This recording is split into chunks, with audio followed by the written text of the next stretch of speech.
Today we have one of the coolest guys I know, Chuck Swafford. He's retired from the railroad. He's from Cleveland. He's played football, and he is the current owner of Ocoee Cigar Lounge. And it's going to be a real good discussion. How's that?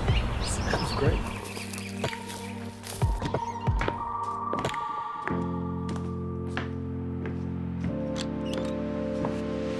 So let me ask you this: you're a little younger than me, right? About the same age. When did you graduate? I graduated high school in '86.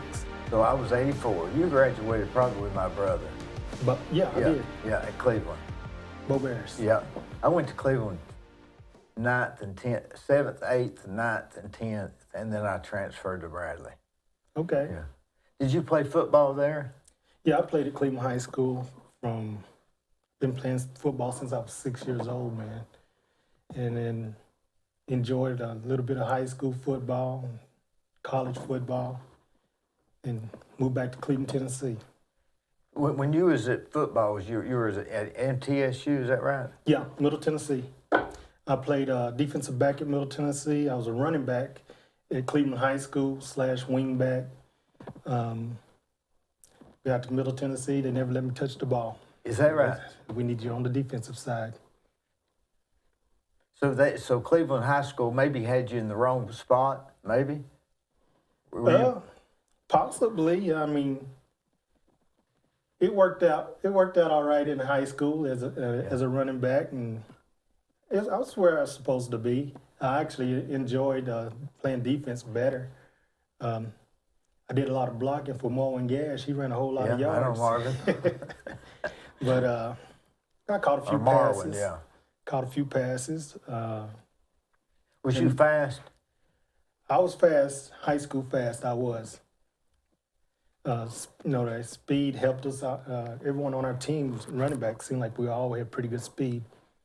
When you played, you say you've been playing since you're 6. Did you play in the T-balls coming up?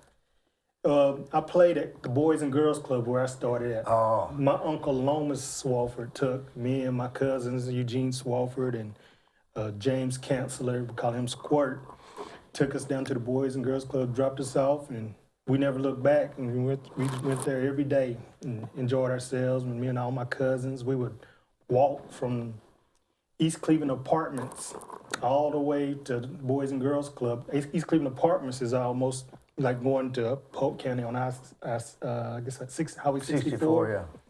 From there, we would walk from there to the Boys and Girls Club every day and play all day and then walk back or run back. During the summer? During the summer and the winter. It'd be either freezing or scorching hot. We did it.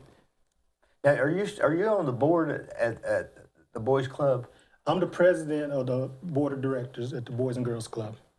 That's a pretty big job, isn't it? It is a pretty big job. It's a whole lot to bite off, a lot to chew on. But I'm fortunate that they thought enough of me to put me in that position. It's a great cause. It's Boys and Girls Club of the Ocoee region, which is Polk County, Monroe County, about to be in Ray County. So that's Derek and White? Yes, two great ones. Yeah. Boy, they are, aren't they? They are. It's great. It's wonderful working with both of those guys. They know what they're doing. They go beyond the scope of what they're paid to do. It's just wonderful working with them. Now, the Boys Club back then I remember going, they had football and basketball and hockey. I don't remember hockey. We had hockey. I remember bumper pool. We had bumper pool. Man, I was the bumper pool champ one year. we had that with the foosball. Foosball. I was good at foosball. And we would play dodgeball. That's when you take that ball and try to knock somebody out. Yeah. And no one got upset. If you got I can still smell that smell coming out that back door. There was a summery smell or something, like a little hot, little humid. And every now and then that fresh cut lawn. Yeah, fresh cut lawn. I mean, it was wonderful. There were a lot of great memories at the Boys and Girls Club. You think that helped you in any way? I mean, what would you say the biggest thing helped for the boys club being a member then? Dee, I know that it helped me become the person that I am today.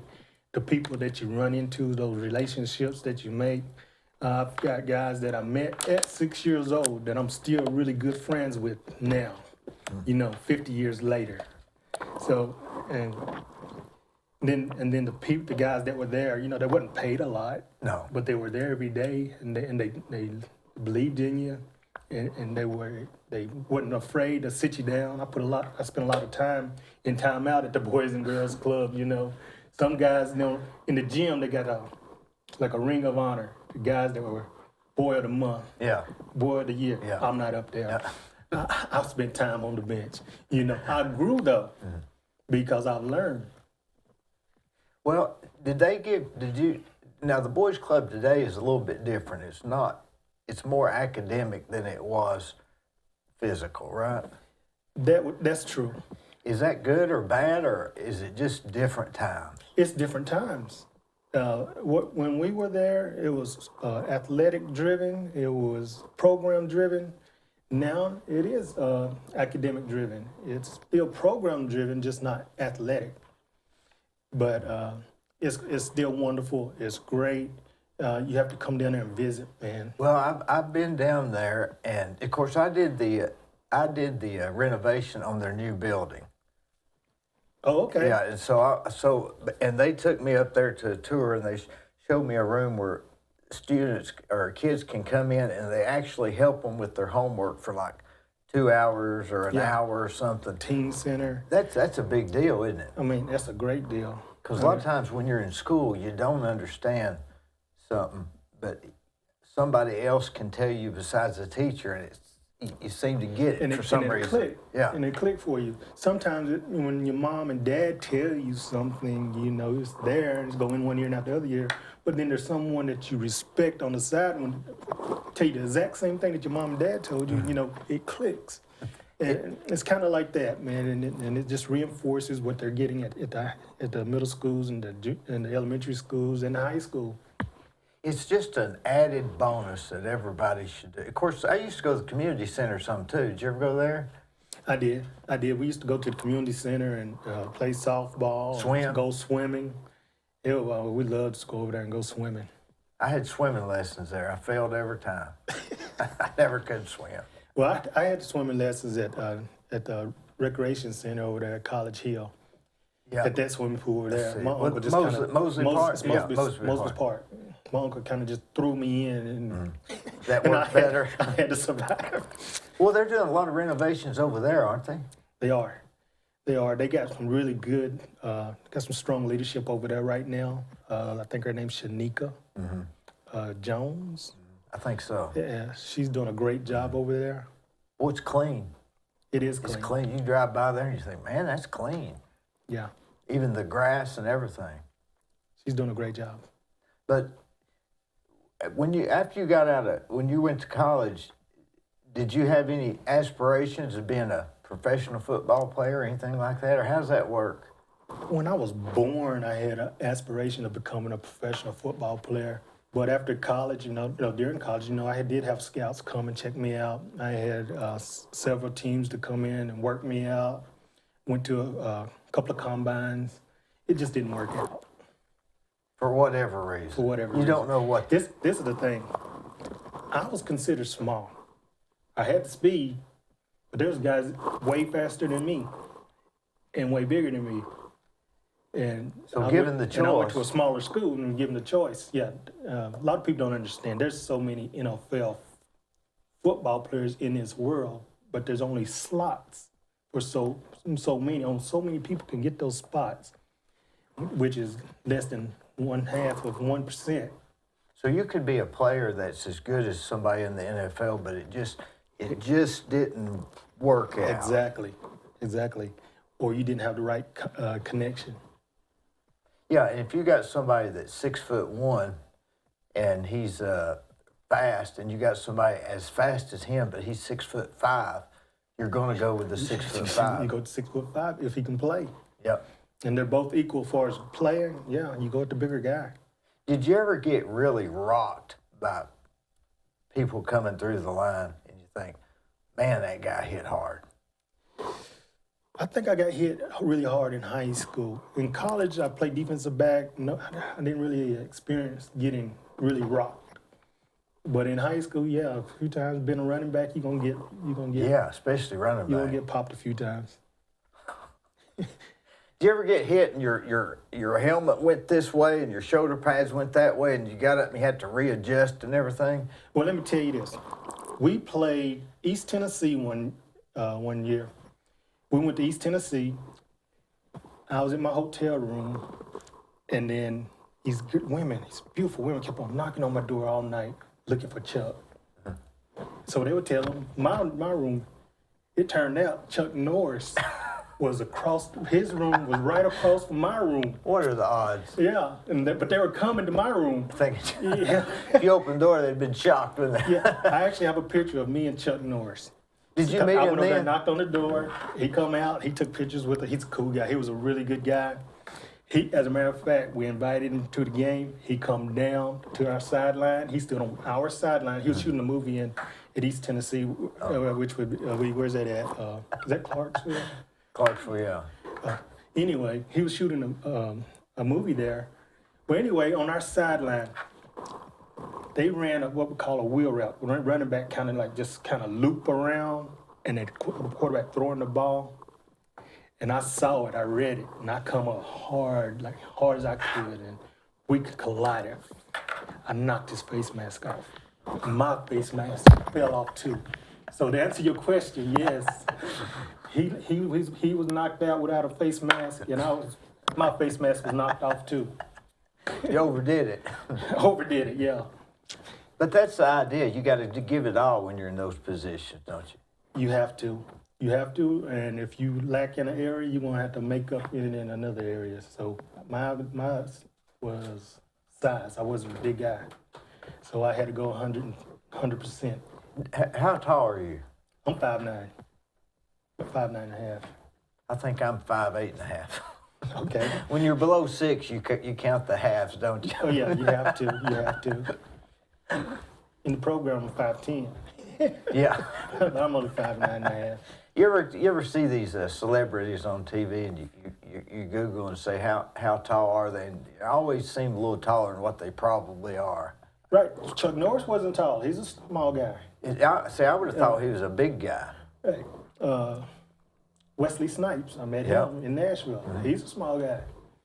So, I mean, I've met quite a few of them that aren't really big guys. Are there some NFL players that are 5'7", or is that just no chance?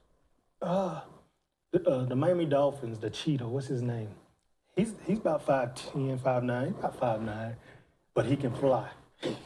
He can he's probably the fastest guy in the NFL, or one of the fastest. But boy, if you're under 5'8" or 5'7", you just don't have a chance in that. Yeah, it's gonna be tough. I mean, it can be done, and I'm sure it has been done, but it's tough. Life is not fair like that, is it? You think, it's just not fair sometimes. I don't know. I never really thought about it like that. I've always been able to take things for what they are and move on.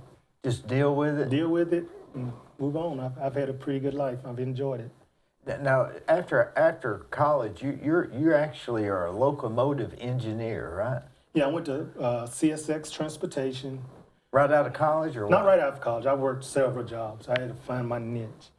But I ended up working at Rich Product. I started at a place called Rich Products where I was an industrial supervisor there. But I went on to work at CSX Transportation, where I was hired out of Etowah initially, but ended up based out of Atlanta. And so I took trains back and forth as a conductor and then an engineer from Chattanooga to Atlanta, back and forth. After I left there, retired from there, my cousin, I was out, I had ankle replacement surgery, and my cousin Abu Swafford called me and said, hey Chuck, I want to open up a cigar lounge. I said, let's go. And we never looked back, and we opened up Ocoee Cigar Lounge in 2019.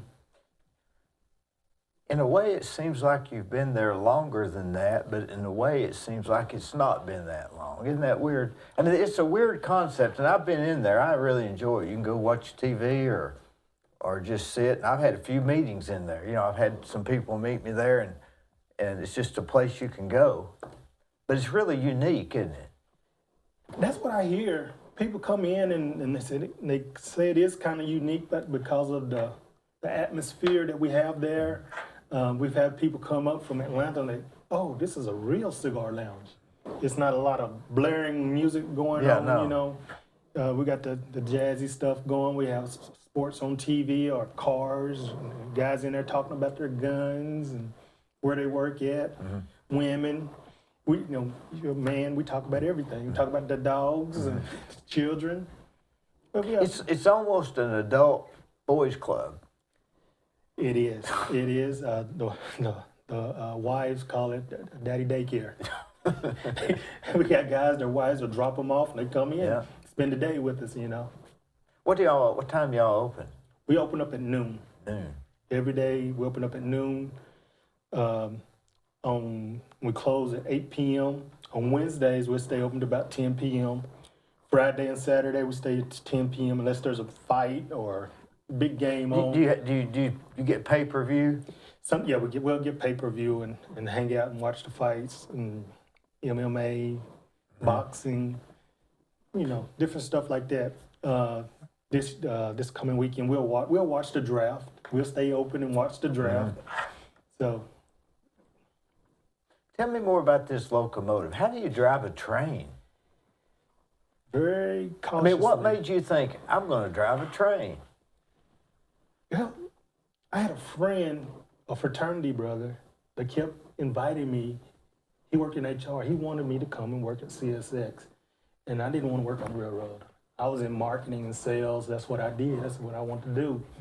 But he kept on telling me that then one day, you know, times got a little hard, you know, that was in almost a depression. Anyway. What year was this? I'm not good with the years. About how old were you? Bush was president. Times were tough. Times were tough. Tough.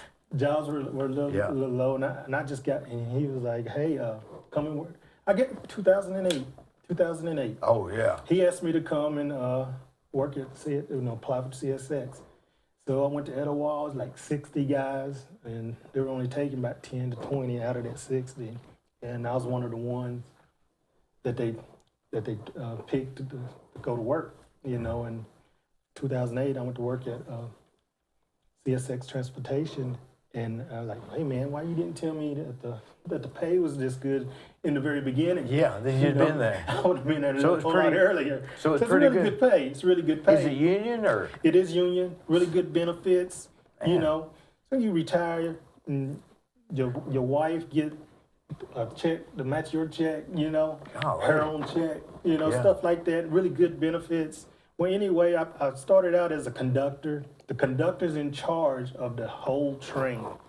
He's in charge of putting the chemicals where they're supposed to be in a train.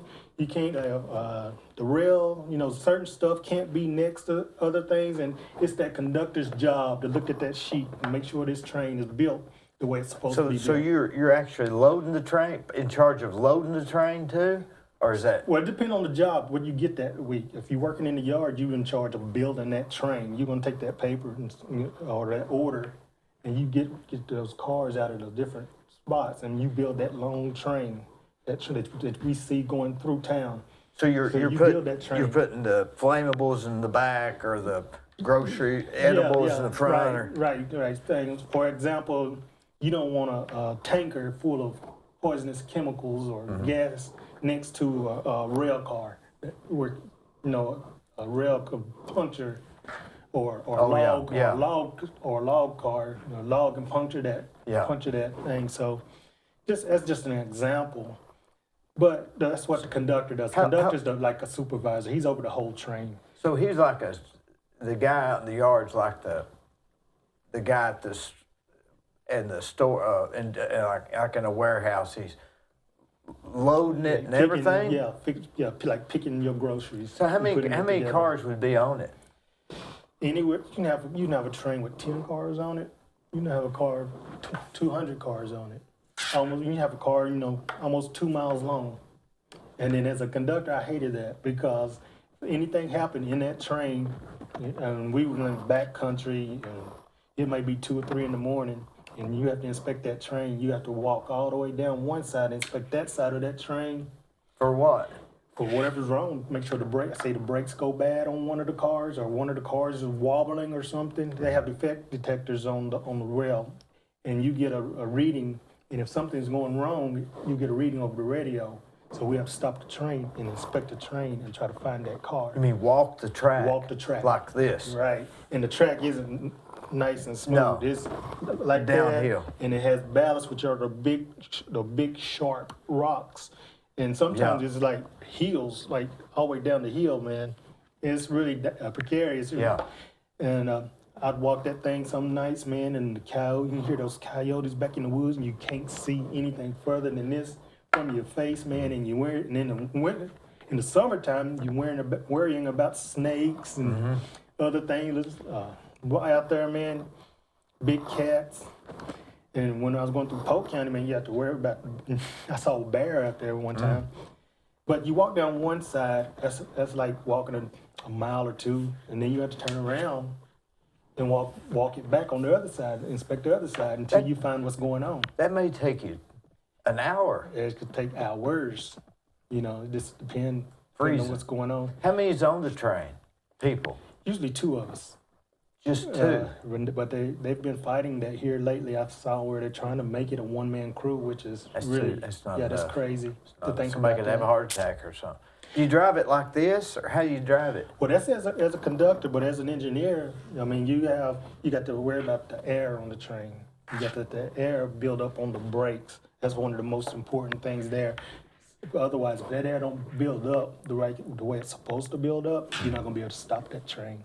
It's hard to stop it with a full case of air, But the main thing is let the air build up. Why would you have to stop it? Because you're coming to the stop? Because you're coming to a stop. You're going too fast. You don't want to get 1 mile over speed limit. So they have speed limits? Oh, yeah. How do you know what Definitely. that is? It's on the paper or something? It's you know your territory. And that's one of the things about the training. You know that you learn that territory. And we'll have a post, but you need to know it before you get to that post. So you know your territory. So you have that train under control by the time you get to that speed limit. Whenever you get to that speed limit, you got to prepare to be there. Right. If that speed limit is 45, you need to be at 45 when you get to it. And that's mainly because there may be railroad crossings or something, I guess, right? Railroad crossings, be other trains coming in an opposite direction. Oh, yeah. But mostly, though, because the train that you have sometimes you have a train, it's maybe good for 70 miles an hour, maybe good for 60 miles an hour. But if that track is only 55 miles an hour and you're going, or you have a car. So the track could be only rated for? It could be only rated for 35. So you have to slow down. Even though and the train will have its own rating also. You may have a train that have one car, and that car is not allowed to go over 10 miles an hour. But all the other cars be rated for 60 miles an hour. You got to go 10 miles an hour. You got to go the least. The least. Well, that's complicated. It's a whole lot that goes into it, but the main thing is being able to stop. And then when you're taking off, man, you got to know how to ease into it. Otherwise, the train snap in half. If you pull it because it's so much power, you don't want to snap the train in half either. That's a lot of work. Can you go 70 miles an hour in a train like that? I think the highest that we had track-wise was 60 miles an hour. That's pretty fast. That's fast on the train. You couldn't jump out like the Cowboys did, could you? No, not at 60 miles an hour. Especially when the bank's going down. You could, but it's not going to be it's not going to be good. You ever find anybody on the train? Like hobos? Yeah, I guess I can talk about it now that I'm not there. I know we was going, I found some people on a train one time. They were going to Atlanta, and it was freezing. outside, and I didn't put them off. How did you know? When did you detect them? I had to inspect the train. You have to inspect the train before you leave Before as you an leave. engineer. I was checking the car, and they was back on one of the cars, and I let them stay. What'd you do? Just Well, I told them, do not touch anything. because you was in a situation, you had to just make the best judgment you knew. Right. Do not touch anything. You can derail us, you know. And I let them stay. I even gave them my lunch. But those jokers stunk, and they had each one. There was 3 of them. And each one of them had a dog. Never failed. Why does they always have a I dog? always have a dog. Most homeless people will have dogs. Now, it's companionship, I guess. I I don't know. guess, but I think the dog. I'd be more apt to feed the dog than them if I. Well, we got a lot of homeless people in Cleveland, don't we? We got a few. Seems like we're getting more. Well, yeah. I guess that's just As you because. grow, as you grow, it's gonna come. Yeah, it's not. I don't think because Cleveland's just getting more. I think they're just getting more because there's more people. I mean, the more people you have, the more you're going to have of this type or that type. Right. As you grow, yeah. So we got to learn to deal with that just like everything Yeah, we gotta else. take the good with the bad. You know, I was driving behind the Salvation Army, I think it was yesterday, and I saw lockers outside. I think they have lockers for them Really? because there were just lockers on the back side of the building. Oh, okay. I never thought about anything like that. But it makes you wonder how they got in that position. So did you ever run across cows or something on the tracks? Yeah, man. I saw a whole herd of cows get wiped out on the tracks. There was just cows laying everywhere, man. Does it stop the train or can it? It can, but train, man, it just got a front, as they call it, cow kicker. Yeah, that's what it's for, isn't it? That's what it's for. It just kick them out to the side, man, and just keep on going. I saw like 10, 12 dogs get wiped out. I was coming from Chattanooga, and a guy come off the cliff right there, in Tyner area, come off, there's a little cliff. He come off that cliff, where Erlanger, come off that little cliff, landed on the tracks. And we see him. And I see a guy in there like this. And we hit him. You tried to stop the train? At this point, we didn't. I mean, we didn't want to derail. All you do is, But he was I'm saying, we hit him, knocked him off the side of the tracks. And it was at that moment I said, I quit. This is it for me. This is my last trip. Because I was the conductor then. I'm the one that has to get off and go back and inspect. And I was expecting to, and then I'm walking back. I guess it's about 3/4 of a mile before we got stopped. God. So I get off, and I'm walking back, and I'm telling myself, this is it. This is my last trip, because I knew I was going to find body parts in the train. Sure. So I'm walking, I'm looking. I get all the way back there. I see the police, and this guy walking, this black guy walking. And I said, did he make it? And the police said, ask him. Golly. He had like 2 drops of blood on his shirt. And I looked at him, he was a black guy with braids. And I said, where's the other guy? He said, what other guy? I said, I saw a white guy put his arms up. And he said, this is the only guy that was in the car. So I called back at my radio. I called the engineer. I said, what did you see in the car? He said, I saw a white guy in the car. He was making sure you weren't. Making sure. Yeah. And the police heard him. I mean, heard him come back. Another guy heard him. He said, I was the only one in the car. We both saw a white man and his arms up like this in the car, you know, just before we hit him. But it was a black guy that got out of the car. And the black guy didn't say there was a white guy with me? He said, no, he was the only one. That's They spooky. went back and checked the car to make sure no one else was there. I mean, it was like a can. I don't know how he got out. It was like a smush can, man. As a matter of fact, when we hit him, we knocked the car back up against the side of the cliff, which is all brick. So I don't know how he got back out, how he got out. Golly. And you're telling the truth, I can tell. Oh, I'm definitely telling the truth. Wonder what happened. Wonder what the deal was. We chalked it up as his angel protected him. It had to have been. There's There's no other excuse. There's no other thing. I mean, how do a man I mean, come off a cliff lands upside down on rail tracks, Yeah. which is metal.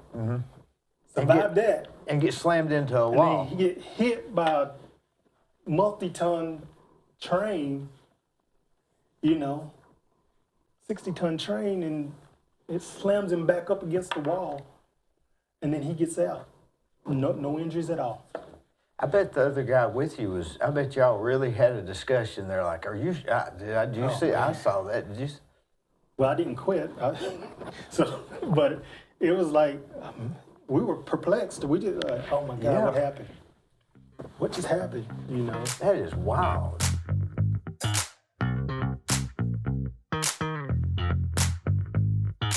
Let me tell you about Capstar Bank. They're located in Nashville, Hendersonville, Gallatin, Athens, Madisonville, Sweetwater, Etowah, and in Cleveland at 950 25th Street and 3855 North Ocoee Street. I've used them. I like them. Give them a try. They're no problem. So tell me, tell me about that. Well, I was coming north from Atlanta one time, and again, I was the conductor again. And we were coming, we were motoring. We get to Dalton, Georgia, and we're coming around the curve. And as we come around the curve, there's trees and everything. The engineer, he can't see anything. I'm on the outside, I can see. So we come around that curve, and there's an 18-wheeler stuck on the track. I hit the emergency brake, but it's too late. We hit that train, man. We hit that 18-wheeler. We knocked that thing into 3 pieces, and it was carrying furniture. It was furniture scattered all over the place. Fortunately, no one died. We've had some close calls. I did have one where the guy got his legs cut off. But we were going through Chattanooga again, and there's a guy, he was sitting right on the track, man. And we're blowing the horn, trying to get him off the tracks. And he just sit there, and I just knew it was going to get him. We missed him. But I called my dispatcher to let them know that there's a guy sitting on the tracks. I finally get the dispatcher. Dispatcher said, too late. The train behind you he already hit him. God, so the train behind Yeah, it was a train behind us. He cut his legs off. So, he might have been on some kind of suicide mission. maybe. There's quite a bit of that. It just don't get publicized on the railroad. When you go across the railroad tracks now, do you look both ways?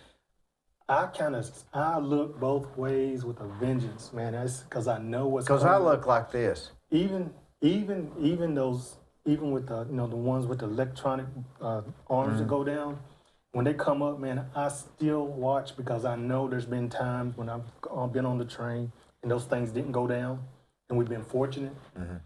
So people should always pay attention. I can remember as a kid going to the Boys and Girls Club. We would, if the train's on the track, man, we would climb across those trains and we would walk up under them. We would ride from one side, crossing to the other side. Man, we were crazy. We didn't know, but we didn't know. Yeah. But now that I know, I was like, oh man, we were lucky. We were lucky. So if you come across the train track, you go like this, you really look. I really look. I'll make sure nothing's coming. Well, if a train conductor and engineer really looks, we need to too. You better. So when you left there, when you went to Atlanta, did you have to stay overnight and then come back the next day, or do they just turn you around and sleep on the train, or how's that work? It just depends. On the railroad, long as you've had 10 hours of sleep, they can call you work because you didn't really have a shift. Yeah. They call you 3 in the morning, they call you 1 in the morning, they call you 3 in the evening, call you at noon. As long as you had that rest, they call you come to work. And you got 2 hours to get there. So sometimes when I would land in Atlanta, man, if I was really tired, I just go to the hotel and stay at the hotel. And then when they call me, I get on the train and come back to Tennessee. And then Tennessee was considered my away hub. But I would come home to my house here in Cleveland, and then sometimes I would just drive back from Atlanta. If I wasn't tired, I would just drive back from Atlanta back to my house just to be at home. Yeah, it's hard to beat being home, isn't it? But whenever I did stay in Atlanta, though, I would go to the cigar lounges. I didn't want to go out partying and dancing and Yeah. everything, but I would always go to the cigar lounges and just hang out because that's more my style. Yeah. And so that things work, and I've always had that desire, to open up me a cigar lounge. I've only been smoking. I would always have a cigar in my mouth, but I never really smoked them. I just chew on them or just hold A it lot in of my people mouth. do that. But it's not necessarily about just a cigar lounge. That's just what it's called. It's almost a modern form of a speakeasy in a sense, right? Somewhat. It's more, like you said before, it's more like a boys' club for grown men. Yeah. Guys come in there and relationships are formed. Guys come in there and they meet guys that they hadn't seen in years, went to high school with. We got people moving in here from California, people from Florida. We have quite a few people now coming in from Chicago for some reason. We've got friends that we've made from Kansas City, from Missouri. They're coming from everywhere, New York. And we're the hub. We feel like we're the hub because they all come there and they're like, hey, where you come from? How you hear from us? And how'd you hear about us?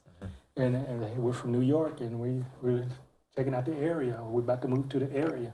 So Cleveland, Tennessee is getting a lot of new people in this area. It surely is. You have a pretty good sized humidor too, right? We have a great humidor. We can't keep everything in there, no matter what size it is, but we have a great selection. Our customers appreciate the fact that we have a really good selection, how we rotate stuff in and out. You have the cedar walls and all that stuff? Or Our humidor is made with Spanish cedar. Spanish cedar. Hard to get. See, I built the Elixir downtown, and Teresa had a small, pretty good size, 6 by 8 or something. Yeah. And we use that Spanish cedar. That's what you use. It's Spanish expensive, cedar. yeah. It's very expensive. Expensive. It's probably the most expensive thing we had to do to, get going. Yeah. Other than cigars, but that Spanish cedar, it's hard to find.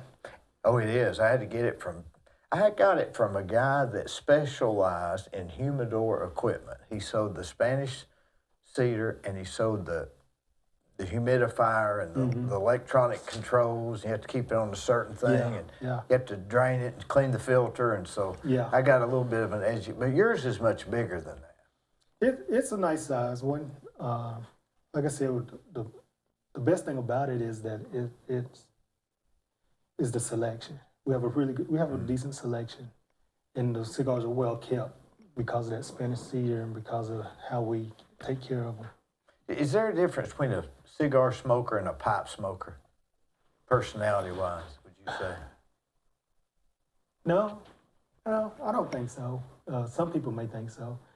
I put them on par, same type of guy. But a pipe, sort of an older, like the guy on My Three Sons, he always smoked a pipe. He had a pipe, yeah. Yeah, but you'd be surprised. We have guys that come into our lounge. We sell pipe tobacco. They come in and they smoke their pipes. They love that pipe. I actually love the smell of the pipe. I like the smell of the pipe. Yeah. So it's some young guys that come in and they're smoking pipes.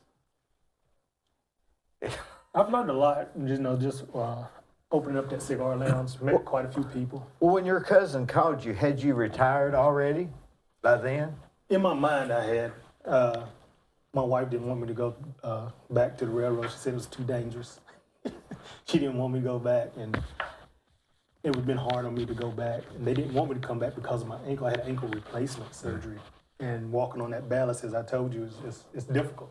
It's not an easy How'd you get the task. problems with the ankle? Was that through football? Well, I actually broke it riding a bicycle. Me and my cousin Eugene was racing bikes. When we was in junior high school, or middle school they call it now, in 7th grade, and I broke my ankle riding a bicycle that summer. And then it just kind of deteriorated always. It didn't bother you through football or nothing? Well, it did, but not bad. I played high school football on it, played college football on it. After college football, I played on the national flag football team.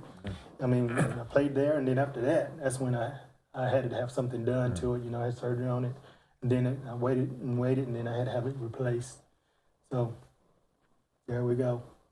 But in 2019, when your cousin called you, had you thought about a cigar shop? I never thought about it. Even on the train, guys will pull out their cigarettes to smoke cigarettes. You're not supposed to do that either. Yeah. So guys will pull out their cigarettes to smoke cigarettes. I would pull out a cigar. Cigarette smoker didn't like the cigar smoke. I didn't like the cigarette smoke. Yeah. So I would pull out my cigar and then we ride down, man. It's like we was on a mobile lounge. You know? And one old man, he used to call me Blue. That's my nickname, Blue. Where'd you get that nickname? I've had that nickname since I can remember being called anything. I think it was the Pew Boys that started calling me Blue, but The Pew Boys. like Gregory Pugh, Reggie Pugh, Dale Pugh. So I call them the Pew Boys. P-U-G-H. Yeah. Kesman? Yeah. I don't know. I don't think I know Desmond. Kesman. Oh yeah, Kesman. I think he's a relative of those guys. Oh, yeah. Yeah, Kesman's I like one of the him. relatives. Yeah, good guy. He is. But I had a pair of blue shoes I can remember as a kid, and they were like tennis shoes. And me and I can't remember which one of them it was, but we was out there picking blackberries, and he said, "You always got on blue." So calling you Blue, so it just stuck with me. I guess you I've just... been called Blue all my life, and you know I haven't been crazy about it. And then one of my friends, Chris Wood, said, "Man, that's a cool name." I started liking it then. Yeah. I used to know a lot of people named Red, you know, because Yeah. they're red-headed, but never Blue. Yeah. I knew a guy from Springs, Coker Creek. His name was Blue. They always called him Blue. I don't know why. It just happens. So when your cousin called you, you thought, hey, I've been thinking about that, or how did you? He said, "Chuck, I want to open up a lounge." He said, "I want to open up a lounge." I said, "Let's go." And he and I, we never looked back. Y'all get along good and all that stuff? We get along great. Well, It's ain't like that good? It's weird. We think alike. He and I both, we think alike, and that helps also.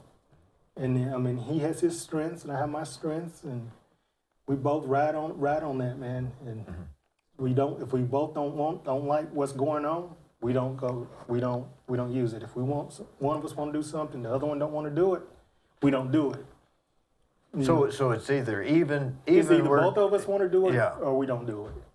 You know, or if I see something he want to do, and I'm like, I don't know, but it might be a good idea. Let's do it. Did y'all do it for money or just for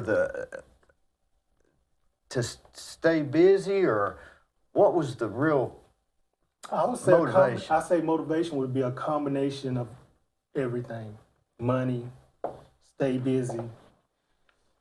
You think that's important, staying busy? Then it is important. It is important.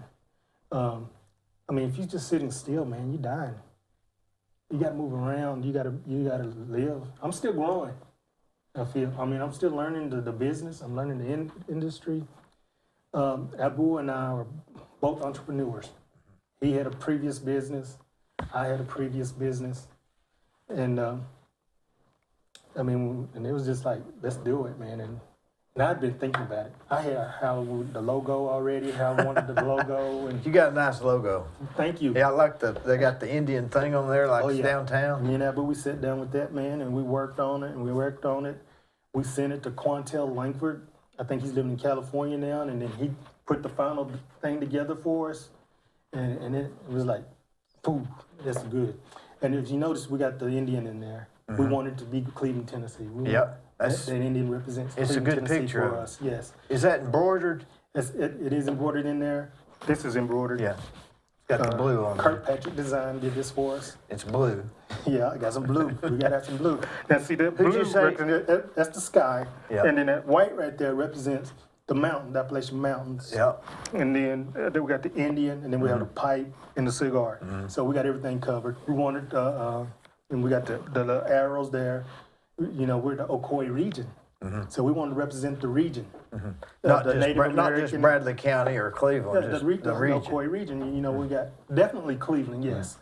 But, you know, we wanted to give homage to the Native American.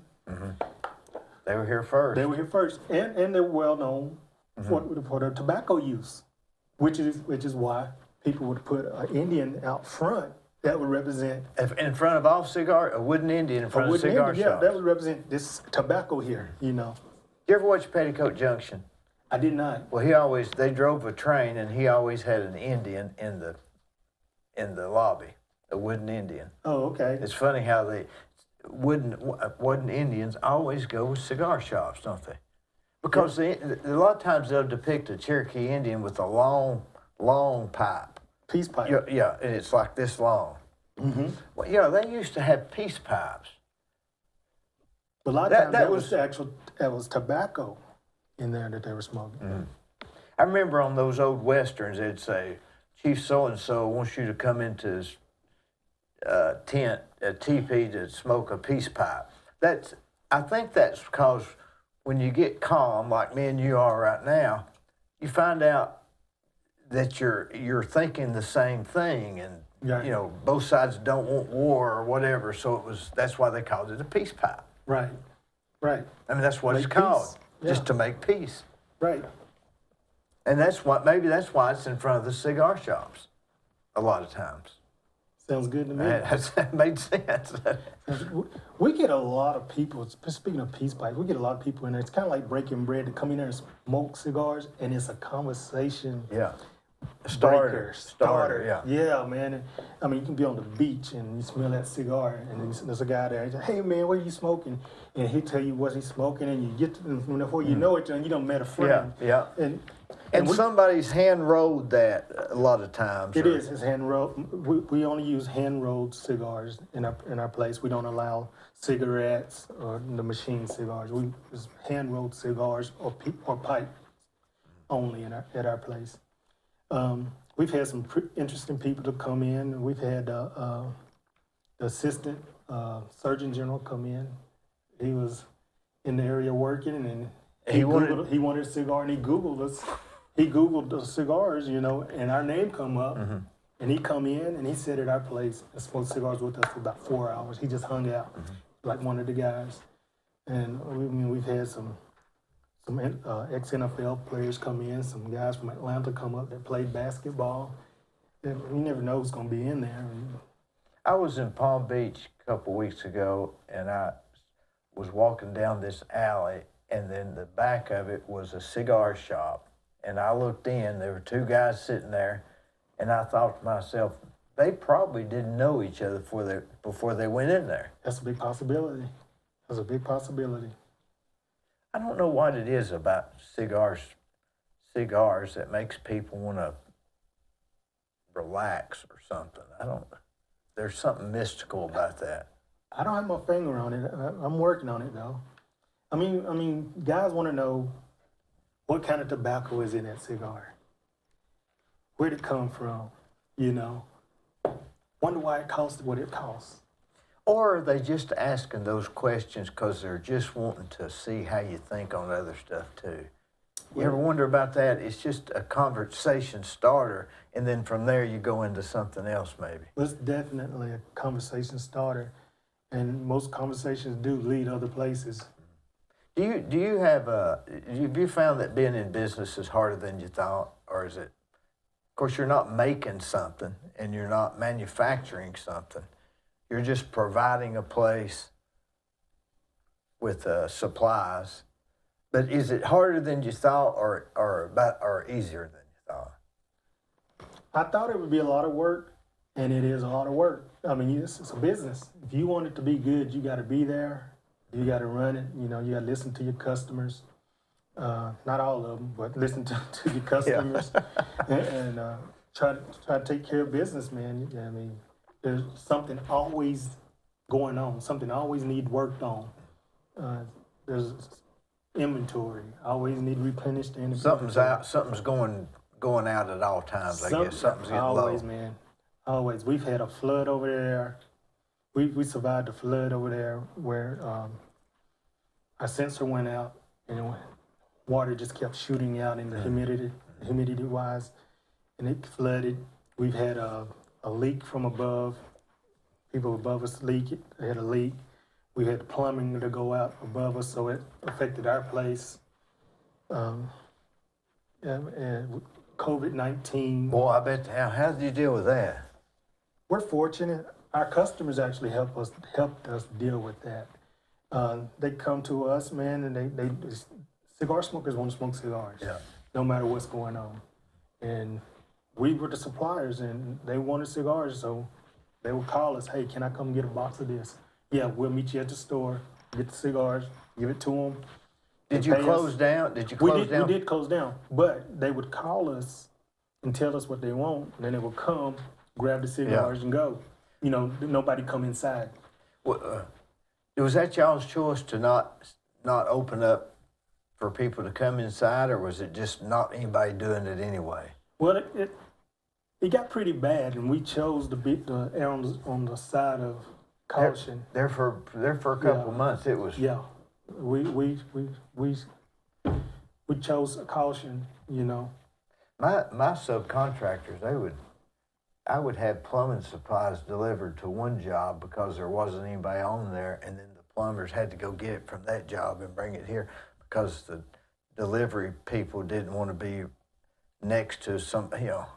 I mean, and I thought, well, they got the right to be safe just like everybody else. Yeah. You know, if that's what they want to do, Right. deal with it. So, but I believe that's all over now, don't you? I don't know if it's over or not. I think we have a little better hand on what's going on. I think I haven't known anybody that's had it in a while. Well, my son had it, my mom had it, my dad had it, and my daughter had it, and my wife had it. Did you never have it? I didn't get it. I had it. I didn't get it. Gwen had it. He had it My real business bad. partner, Abu, had it. Wonder how you escaped it. I don't know. Fortunate. I've been blessed. I've been fortunate. I haven't had it. Maybe you had it, didn't know it. That's possible. Yeah. I mean, I've been feeling pretty good though, but Yeah. there's no telling. I had it. I took NyQuil. It helped. You did? Yeah, knocked it right out. Good. 2 days, NyQuil. I guess just sleep. Right. Yeah. So, what else do you think is? Do you? I mean, you've got a real successful thing going on there. Could you use more space, or are you comfortable with the space that it's in? Well, we love where we are, but at times, like, man, we need a bigger spot because the people that come, you know, it'd be nice to have to expand wide or up or however. But where we are is a pretty good spot downtown Cleveland, Tennessee, especially trying to grow Cleveland, Tennessee, you know. Sure. And And it.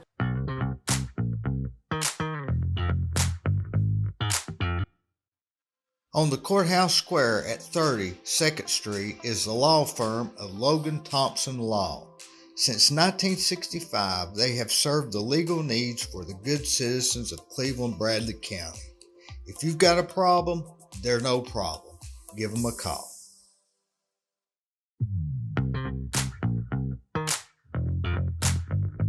People are coming to your place. There's plenty of parking, really, because most people would come from like 3 to 8, and somewhere around 6 you start getting easier parking, right? we have people sometimes there when we open up. Is that right? We used to have a guy sitting on the back patio. When I opened up that door, he was right there waiting on me. And on Saturdays, we have people sitting out front waiting on us to open up. So it's at all times, man. It's great. The community has really supported us. Abu and I, when we first opened up, we'd get only 2 in there, and then these old ladies would start coming in. I was like, oh shoot! I just knew we was gonna get it because of cigar smoke. Yeah. But they were like, we are so happy that you are here. I mean, the older ladies coming through, and we're so happy that you're here. Downtown Cleveland needed you. This is what we needed. This reminds me of my daddy, or this reminds me of my granddaddy. And you know, that really means a lot. Well, y'all have done good. And do you have a like, you have to have a lot of employees or just a few? We have 3 people that work with us. Our Yeah. cousin Jackie. Yeah. We have Frank Jimenez. We call him Cuban Frank. On Fridays, he do his little family recipe on Cuban coffee. You know, you on Fridays you come buy a cigar, Frank make some Cuban coffee for you. So we have that, and then when we have Paul Dominguez. Paul's a Mexican guy.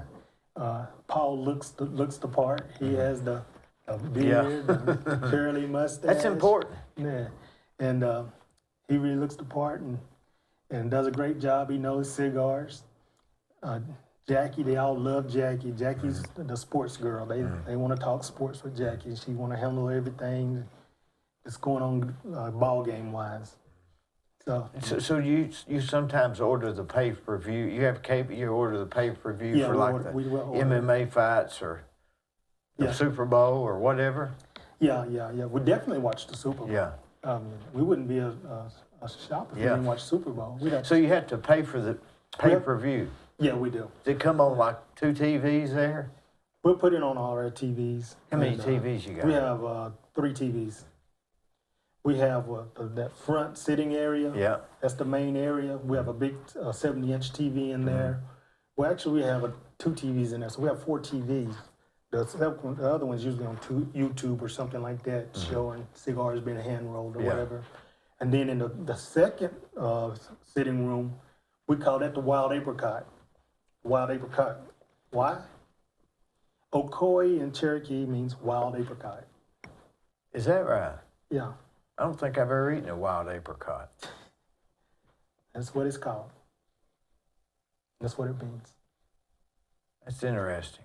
You think you ever have another location? I think we will one day. I think we will. We're really trying to learn the business. We're still learning it and still making picking up relationships. We've had a couple of owners of cigar companies to come in and actually come into our lounge and hang out with us. Now, are you on the Family First board also, I am not. or you were? I'm on the 100 Black Men of Bradley County. I'm the chairman of the new member chairman. How do they get the 100 black men? What's the significant about the 100? The name is, what's significant about the name 100 Black Men? In New York is where it originated in 1963, 93, something like that, 63. Jackie Robinson and 99 other men, black men. At the time they didn't know it was 100, but they decided they wanted to do something to change the way things were. And in the room, it just happened to be 100 black men. And from there, the name became the 100 Black Men of New York and 100 Black Men of Chattanooga or Nashville. Well, 100 men of Atlanta. anything thinking together can make a difference, can't they? Right.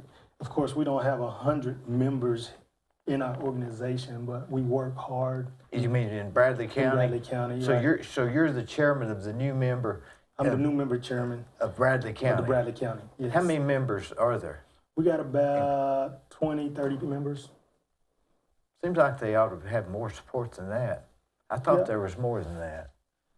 I think. Well, we've had a few that have moved on, that has aged out. Yeah. And whatever. It was Bradley County chapter, founded by Avery Johnson, my father, a few others. Was your father friends with Avery? Yes. They were deacons at our church. Is that Pleasant Grove Missionary Baptist Church? Avery's a good friend of mine. Yeah. You mean in well-known in well-known Charleston? Bradley County. Avery Johnson. Yeah. Doesn't he go to Charleston? No. He's the councilman here Oh, in Cleveland. I know. I'm thinking of Harry Johnson. Harry Johnson. Yeah, I'm thinking of Harry. He's a good guy. He's a good guy. Yeah. I've had Avery here and his brother Andrew. Yeah, Andrew. Yeah. Yeah. So both of them were deacons at our church. We all go to church together. Yeah, he was. He came here during COVID and was telling me how they were doing the communion, passing it out the window. When people came by, because it was. Yeah.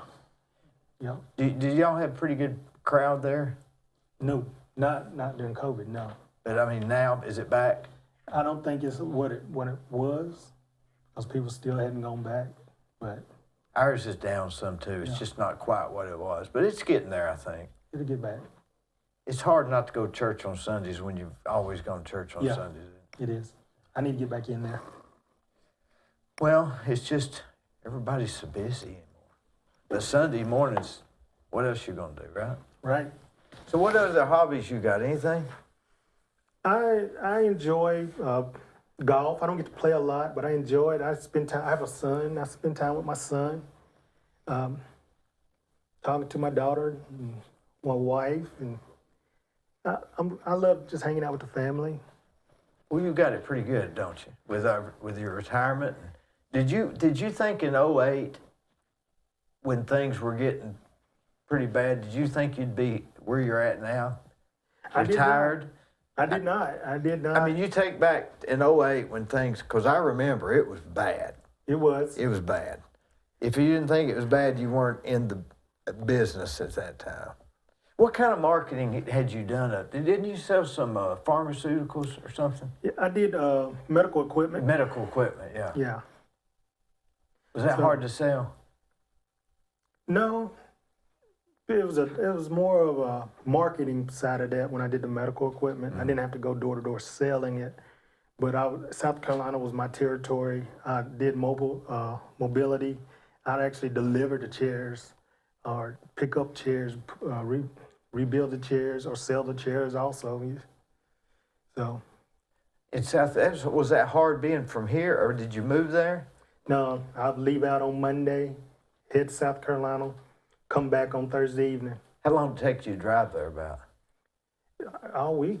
I mean, did you drive there like it take, what, 6 hours or something? No, to get to South Carolina? Yeah. No, to get to South Carolina, probably about 4 hours, 3 hours sometimes. How long did you do that? I did that for like 4 years. Boy, I bet that got tired. Yeah. I bet you got tired of driving there and back. It was tough. It was tough. Well, I bet it's all you could do to keep from moving there, wasn't it? I was happy to have a job. I was happy to have a job. So it didn't really bother me. At that time, I wasn't married, so I was good. But when '08 hit, and did sales go down? Well, that's when I went to the railroad. But I mean, prior to that, were they going? Everything was fine. Everything was fine then. I left on a good note and went to the railroad. But I mean, and that's when it started to get a little rough. Oh, Yeah. I see. So you just dock in time. Yeah, just in time. Yeah. And then, Just think what would have happened. Well, everything, when it got bad, I was furloughed from the railroad and then went back. So I started out in Etowah and then got furloughed. And then I went to Atlanta because I could hold a job in Atlanta seniority-wise. And then that's when I stayed in Atlanta. Boy, everything's going real good, isn't it? Everything's going fine, and I can't complain, you know. Yeah, both my mother and my father, taking care of them. They're doing all right. Well, they're making it. And got my family, got my brothers and sisters, and good friends. I get to go to a cigar lounge, you know, to work. Yeah. You know, I don't like calling it work because I enjoy it. Are you there about every day or 6 days a week? I'm there about every day. I'm normally not there on Sunday unless it's Super Bowl. But it's not a real demanding business like you would be if you was making and selling hamburgers, right? I mean, you can. No, I'm not stressing over tomatoes and onions. Yeah, right. But Yeah. you know, get that heat going on. You know, It's just we put those. You want to have the cigars that the guys want to smoke. So that's the thing right there. You know, make sure you have good cigars in there. Do you have cigar salesmen come and try to get you to put theirs on the shelf like you would in the grocery store? Yeah, we do. And the thing that they say about us, they love coming to our place because we treat them with open arms. We're like, hey, what's going on? You have a seat. And, you know, whether we put something on the shelf or not, we still know we're inviting. And a lot of places they go to, they're like, man, they don't even want to see us. Are they on consignment or do you have to buy them? Oh, no, we buy them. Oh, yes. We buy them. So it's not like, we it's like wholesale you got to really kind of be sold on it yourself. Right, exactly. Do they have a shelf life or as long as they're in the As humidity? long as they're in the right humidity, and they're good. Right temperature and humidity. You ever get some that just don't seem to sell? I have, yes. What do you do with them? Just run a special? Mark them down a little bit and move them that way, or hand them out as a door prize. And then, you know. Oh, yeah. Yeah, just door prize them and move on. I bet there would be more money in that humidor than I would believe. We probably got a few $100,000 worth of cigars. Golly, I would have never dreamed. I mean, they I would have thought 10,000. That's a couple of hundred. That's probably just right over 100. Even 100 surprises me. That's a lot, isn't it? That's a lot of cigars, yeah. We probably got over 100 different facings. Over 100, maybe 100, 150 different facings, which is different sizes or boxes of cigars. Because, there are, you got the kind of Clint Eastwood smoked, I guess those. The twigs. Yeah, the Cigarillo. cigarillos. Yeah. And then our most expensive cigar that we have in there now is $66 For one cigar. for one cigar. That's what we have in there now. And the most expensive we've had in there previously was let's see, what $80 cigar. $80 At our place cigar. it was $80. How long would it- But I went to a place in Cincinnati. They had that same cigar for $90. So still, it's a $80 cigar. Yeah, for a box. How long does it take to smoke an $80 cigar? It depends on the size and the. Well, say the one you've got now you got in there for $66. And again, it depends on the person smoking it. That probably lasts an hour and a half, 2 hours. So get a good smoke out of it. Would they sometimes put it out and go back to smoking it the next day? It wouldn't be recommended, especially if you paid that much for a cigar. I mean, you want to sit down, relax, And it's smoke not that in the thing. humidor. It's not in the humidor then, right right? now. And you don't want to put a pre-lit cigar in with your good cigars. That's not good. It's gonna make those cigars smell bad. Oh, is that right? Yeah. There's some transfer of smell or something with them. Right. Yeah. They'll smell bad, and you'll taste it. Well, one thing that's valuable is an empty cigar box. People put all kinds of stuff in them, don't they? They're the right Yeah. size for stuff. Yeah. Man, at my house, I have a box. I have my remote controls in. I have a box for my keys in. I keep all my rings, and I don't wear rings. I keep them all in a cigar box that I've got. I have a cigar box for my bow ties, for my ties. I have a box for my little hankies. Hey, man, they come in handy. I repurpose them. You know, over there at the Gardeners, they got tea you can buy in those little boxes. They're handy, too. Yeah. They're like balsa wood, and they're like this big, and you can put stuff in it, too. Well, that's a great spot over there, isn't it? Boy, I like it, yeah. Great sandwiches. I like the Three Stooges on TV. Yeah, they keep that. But you know, it's so crowded, and I just can't stand to stand in line, so I don't go a lot of times because I know it's going to be crowded. Have you had Fork and Spoon? They're pretty good, too. Where is that at? Oh, is that next door? That's the one in the library. They used to be next door. I went there one time when there was next door. I like going to different places to I eat. do. Spoonies. Yeah, Spoonies. I've eaten at Spoonies. Man, I tear some Spoonies is good. They have a great hamburger. They got good French. I tell you what they've got good is they got real good ketchup. They got the good ketchup, yeah. Like for French fries, they got the real thick ketchup. That's their real stuff. Yeah. They have a good fish sandwich, too. And that's what I ate, a catfish sandwich. Oh, man, that's so good. Let's see, there was another place in town that I'd been. Oh, I tell you what, First Baptist. You ever go up there on Wednesdays? They I have haven't. free lunch. They have $8 lunch at First Oh, Baptist. really? Yeah, it's $8. No tip. All you can eat. Really? It's really good. It's a good deal.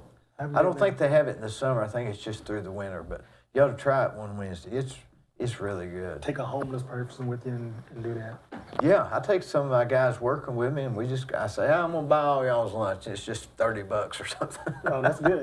That's good to do. Makes it look like People appreciate it, man. They really do. You know, you can buy somebody's lunch, and it means more to them than giving them $100. Yeah. Yeah. They will remember that. They remember it that. more than they would the $100. Yeah. So Well, if you'd have said more than $20. yeah, 100 is getting low. I tell you what, give me 100. Well, what do you think is? You know, you really ought to run for some public office in Cleveland. You got a real good speaking voice. Thank you. You know, we both served on the planning The commission planning together. commission, yep. So, I guess I've done my duty. Yeah, and I did mine, and I'm finished, and I'm off of that, and I'm glad. It was a hard thing to be on. You had to really think about stuff. You did. You have to think about everything, man. Everything. So you make the right decisions. Yeah, and And there's always another side. And so it'd be like a judge. You're always making one side happy, one side sad. Yeah. And you take years of that, it can't be good in the future if you're, I don't know why people want to do that. I don't know why I did it, but the boys' club would be a good. Now they have monthly meetings, right? Yeah, we have. Do you go to those? I have to. I'm the president Well, of the board. I went about 4 months ago. I can't remember what it was. It might have. I can't remember. Ann Moss was there, and I sat with Ann. But they've got a good organization. Do you think that the boys, now they have buses that drive from the schools to there of an afternoon, right? Yeah, we actually have guys that drive buses, pick up the kids up, and bring them back to the clubs. There's like, what, 6 or 8 buses? I don't know how many buses we have. We probably could use a couple of more. Anybody want to donate? Yeah. I know. That's a great cause, man. I can say this while we're talking. If you want to make a donation to someone, the Boys and Girls Club of the Ocoee region could use your donations. I mean, they make so much of a difference in the lives of kids. And if you sit and listen to the stories of those kids, and here's one. I'm one. But there's some. I come up in a great family, a wonderful mother and father. But there's those kids out there that don't have a great mother or have a great father. And sometimes it's not the mother and father's fault. It's just that things aren't going their way in the situations, and there's some choose to be like that. And there's kids that are hurting, and the Boys and Girls Club is saving those kids. And I mean, they're there for them. Sometimes it's the only meal they get. Sometimes it's the only leadership that they get, the only parenting that they really get. Someone to make them feel like they're wanted, because they go home and sometimes they don't have a meal. So they'll go home and they're getting abused or mistreated. And when those kids tell those stories and you listen to them, man, and it's heart-wrenching. And I could say the same thing about the 100 Black Men. We've given over $800,000 in scholarship money to kids to go to college. We've mentored boys and girls. We go into Cleveland Middle School right now every Friday mornings and mentor the boys and girls over there. I haven't been personally myself in a while, but that's something our organization do. And when you donate to those 2 organizations, I know for sure that the money's being used properly. On the 100 Black Men side, none of us are paid for what we do. We all volunteer. Well, that's really something. Did you ever go watch that movie, Mr. Rogers? They came out with that here. Remember I don't remember if it was at the beginning of the movie or the end of the movie. He said, always look for the people that are trying to help. Was that the statement? I'm not for sure, but he was a good one. He said, always look for the people that are trying to help, and that's the Boys Club and it is. And the 100, and all these organizations. Yeah, there are that are nonprofit. I can't think of any of them that has I'm sure there's some that there's, crazy stuff going on, but I don't know of any around here. And we have to have those places. And it's better to give to the organizations because they can know best where to put it. Right. I was over there with Steve Hickson, he's a good friend of mine. He said that when they get there from school, they get a snack bag. Yeah. He said that was some of them supper. Yes. And here we're living in Cleveland thinking everything's great. Exactly. It's an eye-opener. It's an eye-opener. It is an eye-opener. I know one thing. People that go over there and get on the board, they stay on the board because they want to help. Right. And the people that get on the board, we want them to continue to help. We want them to be active, Yeah. Not just sit there, or not to be a shirt wearer. As my fraternity, I was a member of a fraternity at MTSU, and we would feed families. We would, Thanksgiving and Christmas, we buy toys, for Christmas for kids. And then there were the ones that we called the shirt wearers, the guys that get into fraternity, but they just wanted to wear the shirt. They just want to go to the parties. Get the jackets Just or get whatever. the jacket, yeah. And then we like, hey, we don't want shirt wearers. We want workers. We want people that has passion. And the same go for the Boys and Girls Club. We don't want you coming to our organization just sitting there. We want you to, to be active, do something. If you can't go out and do something, then make a donation. And the same with the 100 Black Men. Chuck, you make me feel. you really are impressive, I tell you. Thank you, Dee. You're impressive. Not as much as you, buddy. Thanks for having me. Thank you.